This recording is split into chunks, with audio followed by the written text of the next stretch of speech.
Hello everybody, I'm Kat and welcome to Kat's Corner, where today we are discussing Chain of Gold by Cassandra Clare. So this book is the first book in Cassandra Clare's newest addition to the Shadowhunter Chronicles. This series is called The Last Hours and it is the spin-off series to The Infernal Devices. So something I would recommend before going into this series, if you're new to Cassandra Clare in general, well, going into this book there are several short stories about the characters and you gather this background information from reading all these different novellas and stuff. So what I would recommend is before reading this series, start with Infernal Devices and at least read that, because the characters in this series are the children of the characters in Infernal Devices. And like I mentioned before, there are a bunch of novellas that you can read that discusses the characters in these books, and that may be something you might want to think about reading before getting into this series, because you'll have a better understanding of each character's motivations. With that being said, I loved this cast of characters so much. My favorite Shadowhunter cast of characters is Dark Artifices, but where this is heading, this could be a close second. I'm being genuine. I don't want to say anything like right now because this is only book 1. We still have books 2 and 3, but we're off to a good start. Cortana, the best character in the whole Shadowhunter Chronicles, makes an appearance, and before you say it's a spoiler, Cortana's on the cover. So it's not a spoiler. This is still a non-spoilery section. I thought the romance was cute. I'm very interested to see where the story goes. I don't want to say it ends on a cliffhanger. It did end with enough loose ends for me to be curious and intrigued by what's going to happen next. But overall, I thought this was a very entertaining read. If you're someone who has read Cassandra Clare in the past and you're hesitant to pick this up, I would say go for it, because you're just gonna get an entertaining story out of it at the end of the day. I gave this 4 stars. It's definitely going to be on my honorable mentions this year. I didn't give it a full 5, but I'm personally not that mad about it. I know I gave Queen of Air and Darkness 4 stars and it was a disappointment for me. I gave this 4 stars and I had a blast reading it. I want to give a content warning for quarantine and a virus going on, because I know this situation that we're currently in present day is not good, but I will say that this book does deal with some of that aspects. Now, of course, these are Shadowhunters in the early 1900s, so it's in a very different context. I just wanted to put that warning out there in case you were thinking about picking it up, because it may not be the book for you right now. It just depends. You know yourself best. But I just want to put that out there in case you may not want to read this right now. So that's all I have for the non-spoilery section. The rest, I'm going to talk about spoilers. So if you have not read Chain of Gold, click out of this video, read it, and then we can discuss all the spoilery things together. Bye, non-spoilery people. Alright, we gotta get down to business. I'm probably going to set this book down because it's heavy, but I just want to say that this book is Miss Cordelia Carstairs. Every time she appeared on page, I was like, go girl, give us everything, because that's what she did. Looking back, when the series is finished, you know, years from now, everyone's gonna be like, Cordelia was the series. And you're right. And when Cordelia totally slayed that demon for James, I was like, you do what he can't do. I loved her. I loved her. She's one of my favorite Shadowhunter protagonists. I think I might actually like Cordelia more than Emma. I think Cordelia is a lot more likable than Emma Carstairs. We love her. She is such a queen. Her character development hopefully will not do her dirty in the next 2 books. All right, I'm gonna put this book down because it's heavy, but stan Cordelia if you haven't already. I want to talk about James's friend group a little bit. So James is of course belonging to the Merry Thieves, which is the group of 4 boys. When I was first going into this, I knew who James was and I could recognize Matthew, but to me, Thomas and Christopher were like Jessica and Ashley from Pitch Perfect. Like, you know how in the Pitch Perfect franchise they have that running joke of they don't know who is who? That's what Thomas and Christopher was like for, I want to say, at least like the first quarter of the book. And then that's when we get to know about Thomas's like trip to Paris, and there may be something between him and Alistair. So then I started to like define Thomas a little bit more, and I knew Thomas was a Lightwood. I genuinely did not know which family Christopher belonged to until like almost 70% through the book. I'm not even kidding. I read more than half of this book not knowing where Christopher came from, and I'm not even kidding. It was also at this time that I realized that he was Anna's younger brother. But I'm not even kidding. Whenever Christopher appeared on page in the book, I'd be like, Christopher, no last name. I didn't know what family he belonged to. Genuinely. What made him more memorable was the fact that he got the virus. And so then I knew, oh yeah, Christopher Christopher got the virus. That's how I remembered him near the end. With that being said, I will probably become a Kit stan later on. Also, the fact that all the characters call him Kit in this series made it more confusing to me, because as a TDA stan, there's a character named Kit in that series. So for me, it was like, Kit? But he's in TDA. And so then I have to like rethink, like, oh no, this is Christopher, no last name. I listened to this book mainly on audiobook. That was the format I read it. You know, they'd be like, hey, Kit, and I'd be like,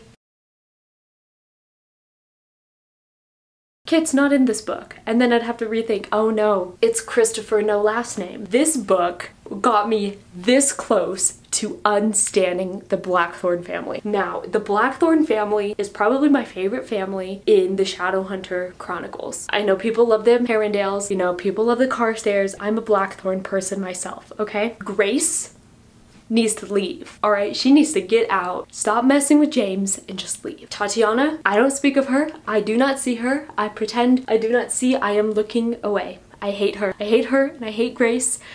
Ugh. We might give Jesse, the actual Blackthorn in the family, rights. We might. We will have to see. The one thing this book has that no other Shadowhunter book has are the crazy different pairings in this book. Some are love triangles. I wrote in my notes that they're love triangles, but some aren't. Like, oh my god, it's a mess. So of course we have the obvious one, James, Cordelia, and Grace. Obviously, I'm a Jordelia stan. We want James and Cordelia to get together. Then we have James, Cordelia, and Matthew, which is an interesting pairing. We don't really see Matthew and Cordelia in this book. Now, correct me if I'm wrong, because I read most of this through audio. I may have missed a lot of details, but I only recall a few instances where we see Cordelia and Matthew together, because most of the book, Matthew has a crush on Lucy, and then we have the Lucy, Matthew, Jesse love triangle, which on the family tree, it says Lucy ends up with Jesse, but he's a ghost. We'll get to that later. Again, with the James, Cordelia, Matthew one,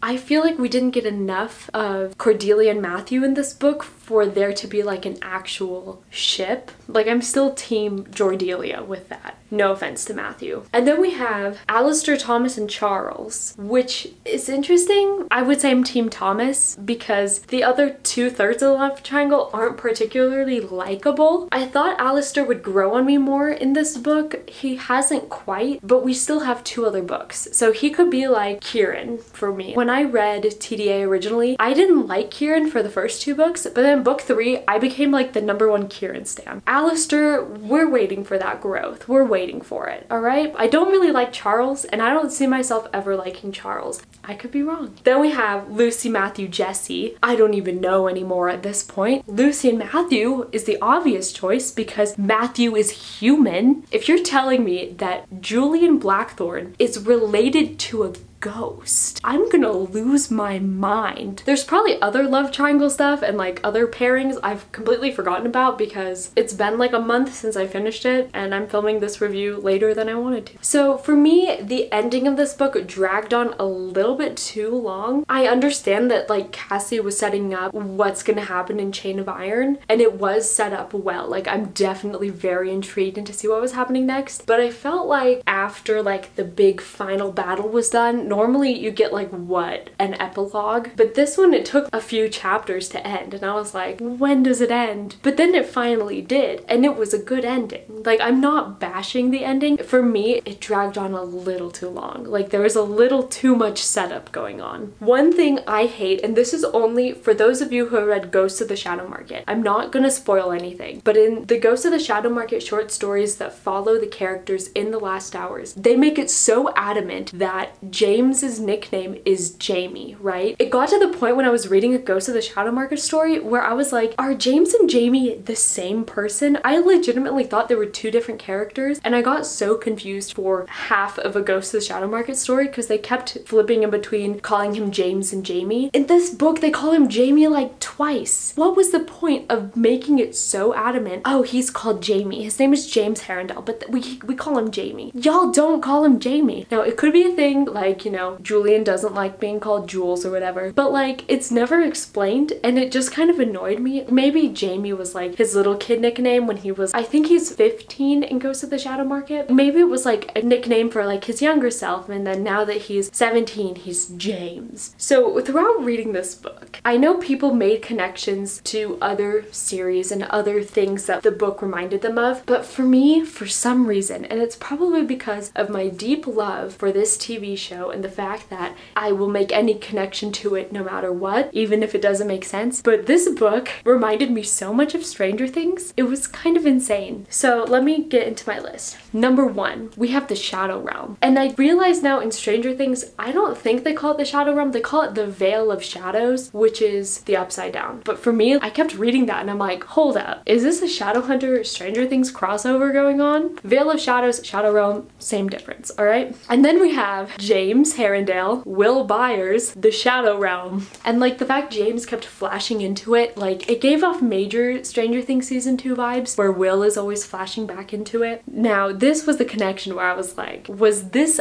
on purpose? I think it's the first time in like the present day plotline where you see James actually go into the Shadow Realm. Who does he see but Barbara, aka Barb? I know, I hate myself too. You just did it to him, Cassie. You just did it to him. Then there was that whole like the gate thing that Cortana slashed through, and I don't know why. Again, Stranger Things season 2. The 4 boys, the Merry Thieves. It made me think of the party in Stranger Things. I know that the 4 boys reminded others of other group of friends because there's so many of them in so many different series, but for me, I instantly connected it to the 4 boys in Stranger Things. And then there was this moment that reminded me of Shaun of the Dead. I don't know if you guys have seen the movie Shaun of the Dead, but I consider it a modern classic. It's where Christopher bites James or something, and James like almost gets infected with the virus, and James is like, no, it's fine. It was like totally that scene in Shaun of the Dead with like his mom. People who watch Shaun of the Dead, you feel me on that? Like, you feel my energy? It totally reminded me of that. Okay, then we have this weird bracelet that's controlling James, right? I didn't pick up on that bracelet until after I watched other people's reviews of this book, and I was like, the bracelet was magic? I should have actually sat down and read the book because, you know, listening to it on audio, you're gonna miss small details like a magical bracelet that is manipulating you. I don't know what's going on with that. I hate Grace Blackthorne. I know that that's what's making James thinks he loves Grace, but everyone else knows that he doesn't love Grace. He really loves Cordelia, but when he wears the bracelet, he loves Grace, but when it's off, he loves Cordelia. A mess. A literal mess. The family tree in general is confusing. Now I know Cassie said before Clockwork Princess came out, she loved the idea of having a family tree that's kind of messed up and like incorrect. So I think that's its intention. Someone pointed out that the years are off on, I think, Lucy, or maybe it was Cecily or someone. I don't know. The years were off on someone. But the one thing that's driving me crazy is the fact that Jesse is paired with Lucy and he's a ghost. And when you look on that side, all it says is see extended Blackthorn family tree. So we don't know who the descendants are, but presumably they are the Blackthorns and the Dark Artifices, which means that there's a part of Julian's DNA that is ghost DNA. He's actually related to a literal ghost. Well, with that being said, I am very excited for Chain of Iron. The cover was just revealed and honestly, it kind of scared me. Someone said that the moths on the cover of it are the same moths on the cover of Silence of the Lambs. I think that's what the horror movie is called. You know, the scary horror movie cover with like the mouth and it's like has a moth in it. I've never seen it. I don't really plan to, but apparently like the moths symbolize death. Lucy is holding Jesse's locket that's holding his last breath, which no longer is holding it because he gave it to James. So apparently the cover basically says Blackthorn Necromancy 1900 edition. But yeah, that's really all I have to talk about from this book. I really enjoyed my time with it. I gave it 4 stars. I thought it was a blast. It was so entertaining and so much fun to read. It was just a fun escape. I miss being in the Shadowhunter world, even though at the same time it feels like I've been in it all year because I've been reading